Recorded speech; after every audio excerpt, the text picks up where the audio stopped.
Ever since I was 5 years old, my mother looked me in my eyes and told me that she always loved herself more than she ever loved me. She told you that more than once? Told me more, from a child all the way up to about 18 years old, my mother looked me dead in my eyes and tell me this, Your Honor. Look me dead in my eyes. I would have rather her lock me in a closet. That's pretty hard to believe. I would have rather her lock me in a closet. Have you ever said this to her?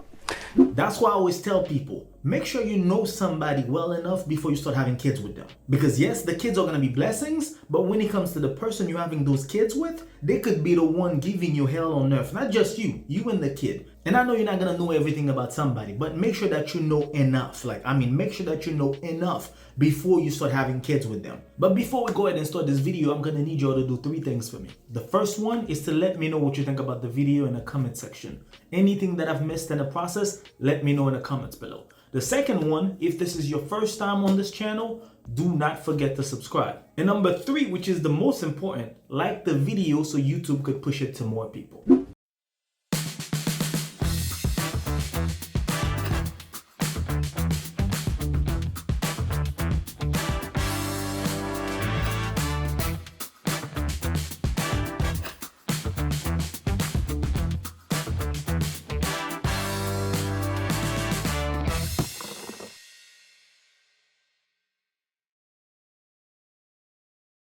This is my mother.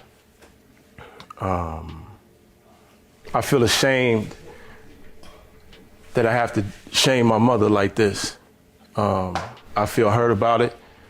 I was raised in Mississippi in the South by my grandmother and my great-grandmother, and they always told me, protect my mother, to honor my mother, and never hurt my mother's feelings. Where was your mother when you were being raised by your grandmother and great-grandmother? She was in the military, sir. Okay. How many years?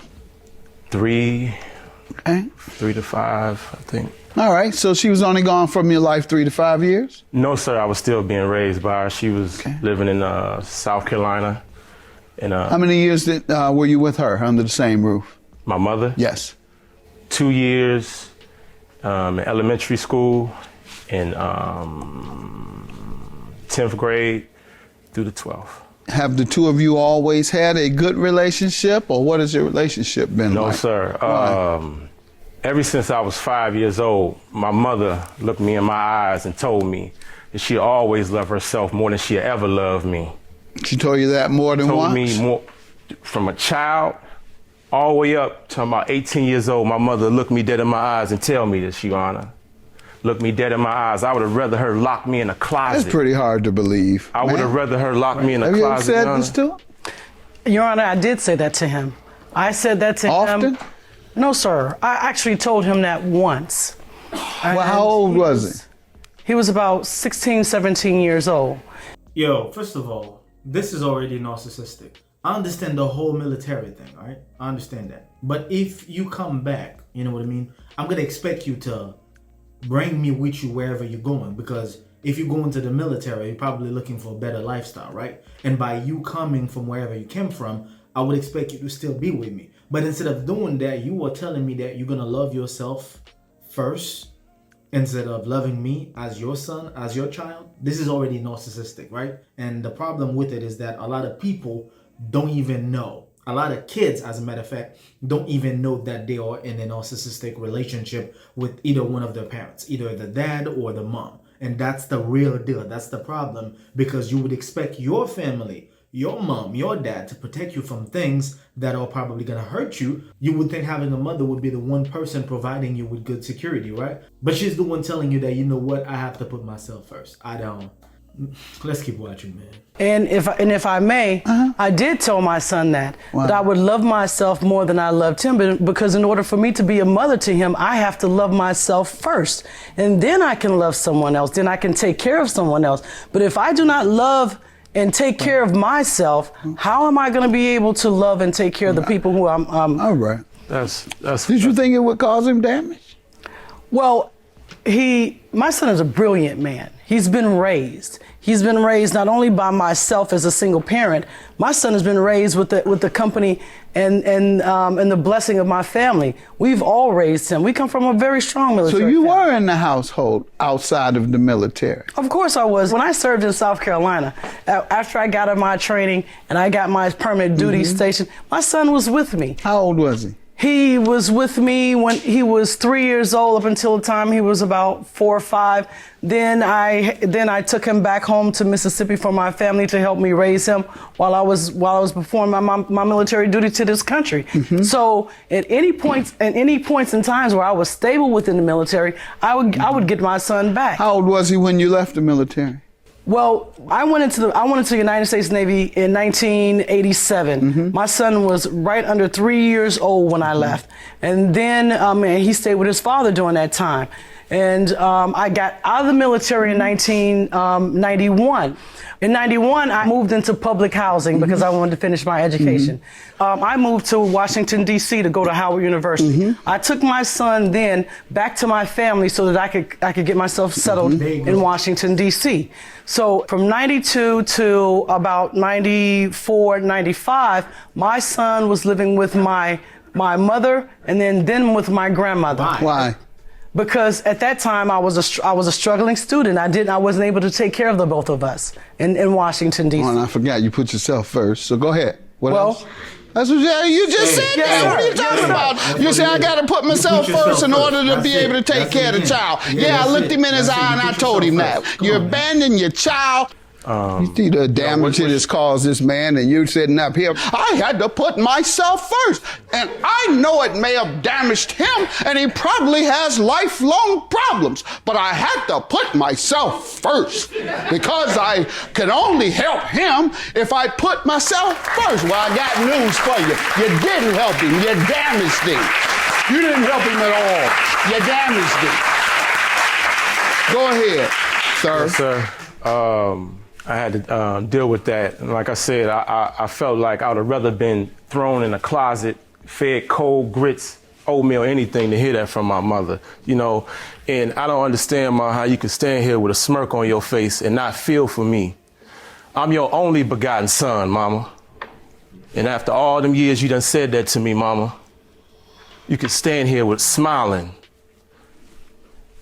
That's not right, Mama. I'm your child, ain't I, Mama? Don't you supposed to protect me from all enemies, foreign and domestic, Mama? Don't you supposed to protect me, Mama?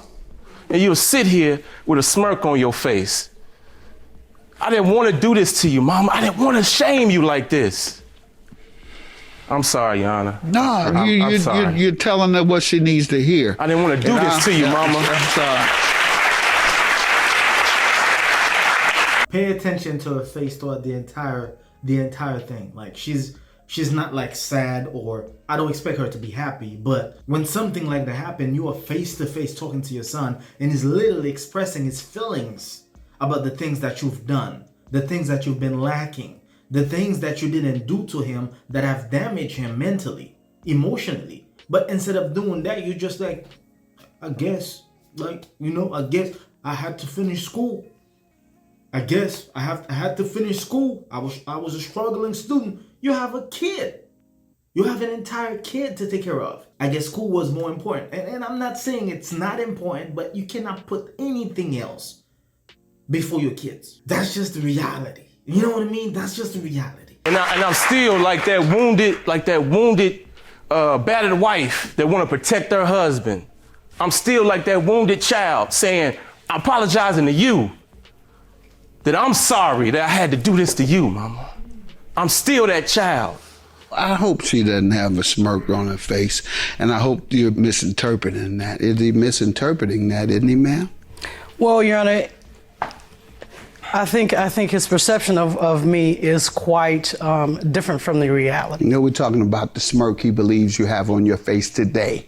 As I sit here and fight off tears, I look over there and you do have a different look than a person who was very sad and a person who was very touched by what he just said. Yep. Yes, sir. I love my son and I always will. And he's always known this. I have provided everything I could as a single parent for my son. So he's always known it. Yes, he has always known it. Let's move on, sir. Narcissist.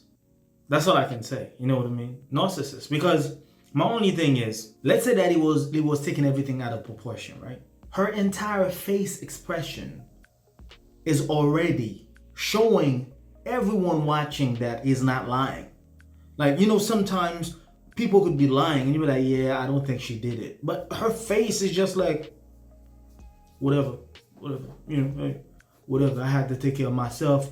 I did that, so whatever it is. She doesn't care about the emotional support that was not available. She wasn't thinking about him looking for his nurturing mother. She wasn't thinking about anything like that. She was just like, you know what, I have to take care of myself. I gotta put myself first. And I understand sometimes people are gonna tell you things like that just because they're gonna get back on track. But when it comes to having a child, for you to be saying things like, yeah, I gotta put myself first. Like, really? That's what we're doing? An entire child? Somebody who didn't ask you to be here? That's what we're doing? And that's the reason why, man, a lot of young men out there, a lot of young females out there, they are dealing with childhood traumas. We don't know it. We can't see it face to face. But when you start to deal with those people, the lack of security, the lack of emotional support is going to change the relationship into a crazy pattern because you don't know anything about how they were raised. And that's the issue. Men or women that are not holding themselves accountable, that are not providing the level of security, of love, of emotional support to their kids. And by the time this boy or this little girl grow up, they're going to end up hurting people while hurting themselves in the process because there are so many things that's been missing. That's why it's important to know enough about somebody before you start having kids with them, man. Because once you start, there are things that you will never be able to find yourself out of them. On that note, I hope that you guys enjoyed the video. If I've missed something in the process, feel free to let me know in the comments below. Until then, take care of yourselves and each other. Peace.